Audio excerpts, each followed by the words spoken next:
লাল লাল গোল গোল কুড়মুড়ে মুচমুচে ফুচকা নিয়ে চলে এসেছি। এটা দেখে যেমন মন ভোলাবে, খেয়ে তেমন পান জুড়াবে। এবার চুপটি করে বসে দেখে নাও ঘরেই কিভাবে বিট দিয়ে আমি লাল রং তৈরি করে ফেললাম।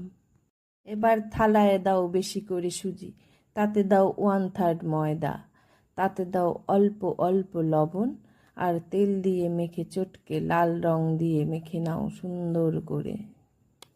ভাজা মশলাটা দেখে নাও ভালো করে, এটা দিতে হবে সকলের উপরেই একটু একটু করে। এবার আলুটাকে চটকে নিতে হবে ভালো করে, সকলের উপর যত রাগ আছে এখনই যেন সব মনে পড়ে। একে একে সব দিয়ে হয়ে গেলে মাখা, আলুটাকে লাল করে মেখে নিও, রেখো না কোসাদা। এবার চলে এলো টক জলের পালা, তেঁতুল লেবু চিনি লবণ সবে মিলে গেঁথে দেবে মালা। মশলা আর বরফ দিবে মনে করে, দেখবে এবার স্বাদ যেন ঝরে ঝরে পড়ে। এবার বেলে নেবে লুচির মতো করে, ছোট্ট একটা ঢাকনা দিয়ে দেবে কেটে কেটে ছোট করে।